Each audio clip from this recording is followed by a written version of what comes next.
All right, let's look at the communications event. So we head to the YEC page, go down to competition rulebooks and click communications.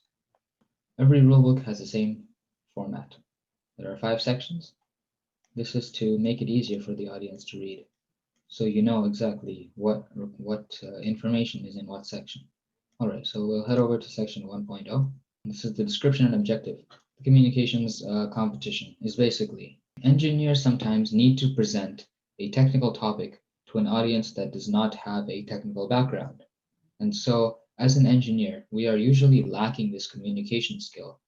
This communication skill to be able to break down a complex topic into something that can be easily digestible by a large audience. For the communications competition, you must have a team of 2. We will take 1 if you email us, giving us a compelling reason as to why you are capable of doing it yourself. Heading on down to section 2.0, this is the details. So there's resources, personnel, but the real important thing that you need to focus on here is deliverables. So there are 2 main deliverables in the communications competition. The first one is the abstract. This is prior to the competition, before the competition even starts. You will need to complete this and send this to us. Email this to me right here using this format, team name, YEC communications abstract submission, and you email it to this email right here. It has a few restrictions or requirements. So one is that you cannot exceed 200 words. And basically whatever topic you want to talk about. So for example, let's say the topic you are discussing is nuclear fission. Then you would write a little abstract on that.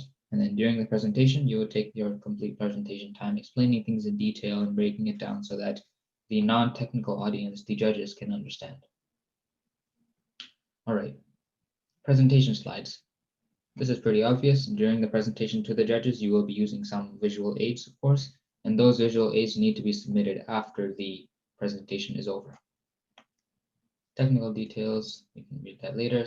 3.0 timeline. Basically, this section of every rulebook tells you what exactly happens in very concise portions.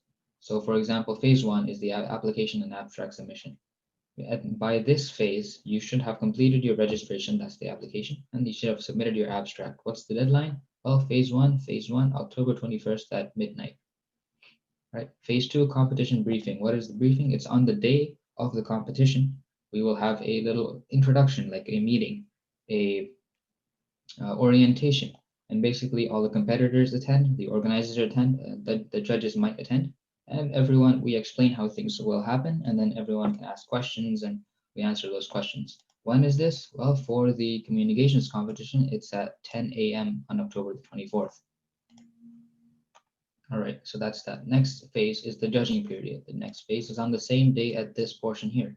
This is where teams will be presenting their presentations.